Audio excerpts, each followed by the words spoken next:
Some of us are uniquely gifted to create amazing things, but we're afraid to put it out there.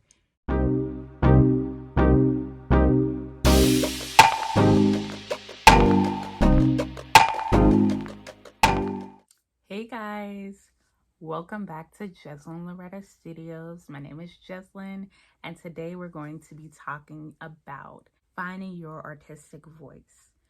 So, what is an artistic voice?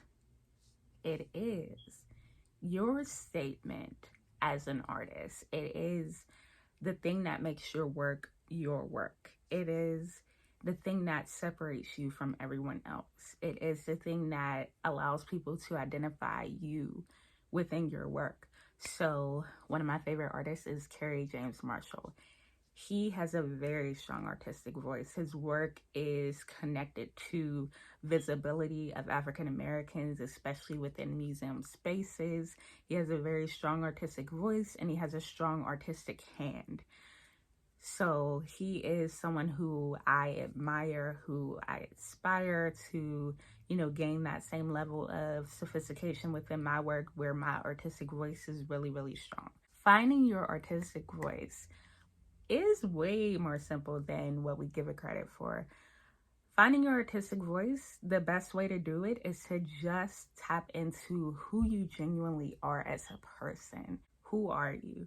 What are you actually passionate about? What are your ideas about life and the world? And what are the things that draw you in that you want to talk about all the time? Those are the things that you make work about. And eventually over time, you develop your voice.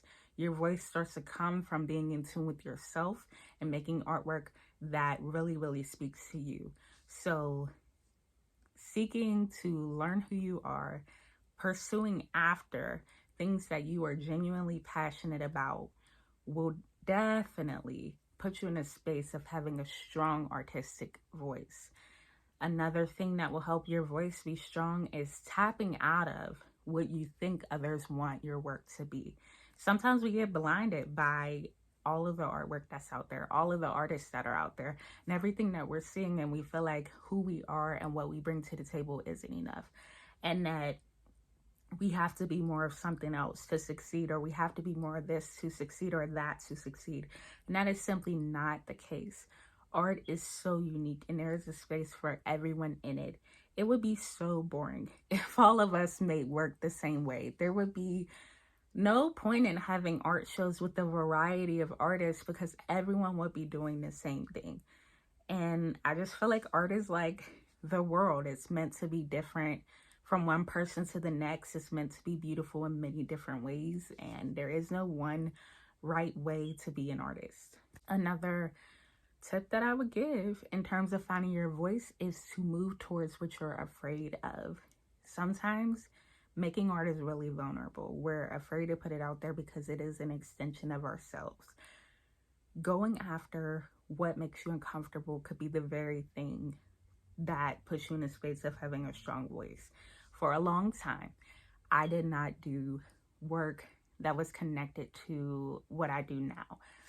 In school, I would say my first 2 years, I didn't feel super successful in terms of my body of work that I was creating during my undergraduate years, but I started getting this feeling and this yearning to make social justice work about, my experiences in African American, my experience and my race and my culture and within my country. I was very nervous to put this out there. I was very nervous to speak my truth. I didn't think that it would be well received. And I did it anyway, and it actually was well received. And my work went from something that was like not really strong and not really well executed towards the potential that it could have been if I had been being authentic to myself.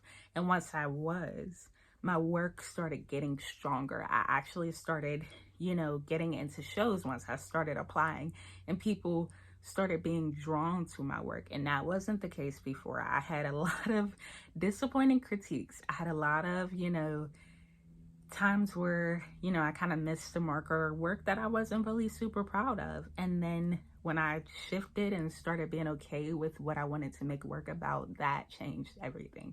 So be true to yourself. Don't be afraid to do what you feel like won't be well received, because you might be surprised. As long as it's genuinely true to you, it will probably be better received than what you expect it to be. I hope that these tips were helpful. I hope that they are food for thought as you think about trying to find your artistic voice. And I hope that you all have a very amazing rest of your day. I will see you all next time. Bye.